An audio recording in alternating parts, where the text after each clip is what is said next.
Aujourd'hui, je vais vous parler de la fin de la série The Acolyte. Le dernier épisode de la série The Acolyte est sorti ce mercredi. C'est une série qui a beaucoup souffert de critiques injustifiées, mais elle a su nous raconter une histoire nouvelle et très originale.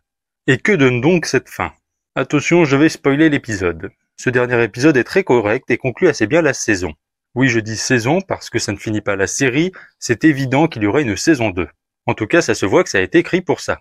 Mais en espérant que toute la haine que les fans ont donnée à cette série n'aura pas trop d'influence sur le futur. Que Disney nous proposera bien une saison 2, et malgré que ça soit la seconde série Star Wars la moins regardée de la plateforme, tout comme Andor qui elle est la moins regardée, on aurait une deuxième saison. On a cette chance d'avoir une série qui a quand même de super décors, de très bonnes chorégraphies, des superbes effets spéciaux. C'est vraiment quelque chose qu'on n'a pas vu depuis longtemps. On est aussi fourni en décors naturels, ce qui rend les espaces plus vastes, et surtout plus crédibles.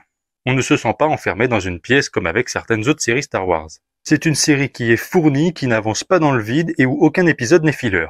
Et en plus de ça, les acteurs ont fait un très bon travail, ils sont très bons.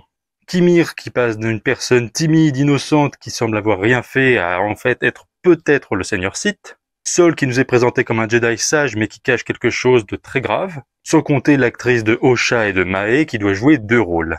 Et tous les autres personnages qui sont aussi superbes. Cette série a subi beaucoup de critiques jusqu'à l'épisode 5 avec le fameux combat. Ce combat qui nous met en scène Kimir face à un grand nombre de Jedi, utilisant des techniques uniques. Le coup de boule dans un sabre laser, c'est sûr que ça avait jamais été vu, mais c'est super original et c'est pas du tout incohérent.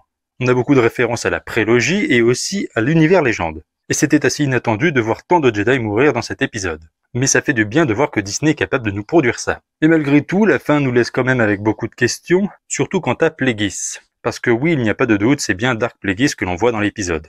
Dark Plagueis dans l'univers légende est un Moon, et dans l'univers canon aussi. Ça a été officialisé, c'est un Moon. Et ça a été aussi officialisé que c'était l'apprenti de Dark Tenebrous.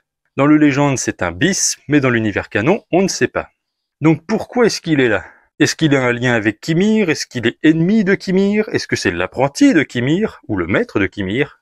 Il y a vraiment beaucoup de questions. Sans compter que Kimir, qui n'est même pas son vrai prénom, se présente comme un Sith mais a beaucoup de similitudes avec les Chevaliers de Ren, qui eux n'ont rien à voir avec les Sith. Et beaucoup d'indices nous laissent penser que c'en est un. Et il nous a été aussi confirmé dans cet épisode que c'était l'apprenti de Vernestraro, une théorie qui avait commencé à émerger chez certains fans et qui s'est avérée être vraie.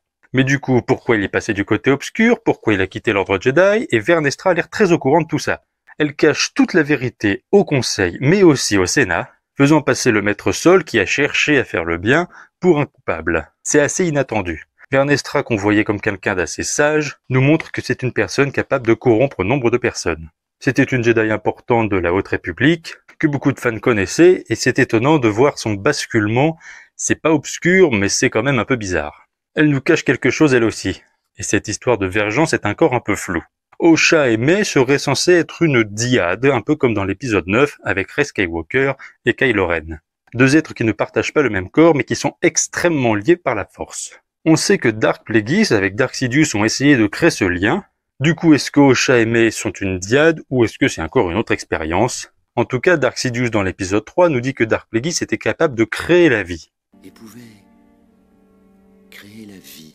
Est-ce qu'ils s'intéressent à Osha par rapport à leur mère Aniseya, qui a créé la vie?